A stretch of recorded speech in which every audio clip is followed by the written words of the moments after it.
Salut à toi, bienvenue sur cette vidéo de Digital BNB. J'espère que cette vidéo te trouvera en grande forme. Je vais t'expliquer en détail comment tu vas pouvoir paramétrer correctement la taxe de séjour pour tes logements en location sur Booking. Donc c'est bien entendu valide à la fois pour les propriétaires et les conciergeries immobilières. Alors il faut savoir que comme Airbnb, Booking collecte et reverse la taxe de séjour, en tout cas pour les propriétaires euh, qui ne sont pas enregistrés en tant que professionnels dans Booking. Alors, quand je dis professionnel, en fait, ça va être une société, une agence immobilière, une société de conciergerie avec une carte G. Souvent, elles vont gérer directement toutes leurs annonces depuis leur propre compte Booking. Et dans ce cas-là, elles s'enregistrent en tant que professionnels. Toi, si tu gères une conciergerie, tu vas donc enregistrer chacune, tu vas donc gérer en fait, créer ou optimiser chacune des annonces de tes clients. Tes clients sont enregistrés en particulier dans la mesure où ils sont enregistrés en LMNP. Donc s'ils sont pas en SCI ou autre, ils sont pas catégorisés comme professionnels. Et dans ce cas-là, Booking collecte et reverse la taxe de séjour à la municipalité dans laquelle se situe le logement en location courte durée. Donc ça, il faut que ce soit bien clair pour toi. Si tu es enregistré en tant que professionnel, là, c'est différent. C'est toi qui vas devoir collecter la taxe de séjour et la reverser. Voilà. Maintenant que c'est dit, tu vas pouvoir paramétrer dans Booking. Tu vas tout simplement, une fois que tu es sur ton extranet, aller dans l'onglet établissement. Tu vas ensuite aller sur TVA, taxes et frais et tu vas arriver sur cette page. Deux possibilités. Le logement est classé. Deuxième possibilité, le logement n'est pas classé.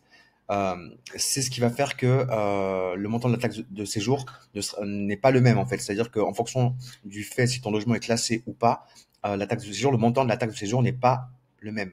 Donc, tu dois bien préciser dans Booking si ton logement est classé ou s'il n'est pas classé pour que Booking puisse tout simplement facturer le bon montant de taxe de séjour dans chacune de tes réservations et reverser le bon montant à la municipalité.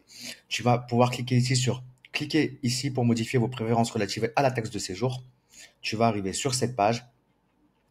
Donc là, on va se mettre dans le cas de figure où c'est un client propriétaire en conciergerie déclaré en LMNP.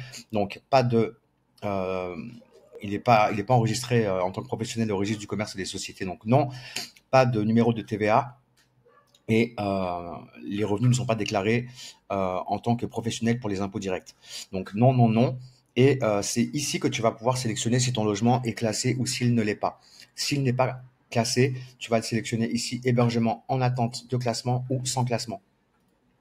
Deuxième case, ici, dans le type d'établissement, ce sera meublé de tourisme et tu vas tout simplement cliquer sur enregistrer. Si ton logement est classé, tu vas directement sélectionner ici le nombre d'étoiles qui a été attribué au logement location courte durée. Donc, si c'est 2 étoiles, tu vas cliquer ici.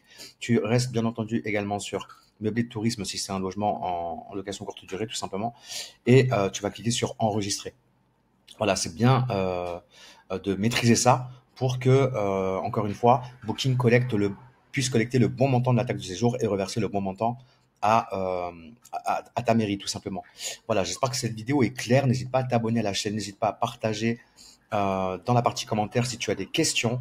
Je te souhaite en tout cas plein de succès pour ton activité. Je te dis à très bientôt sur une autre vidéo de la chaîne Digital BNB. Ciao, ciao.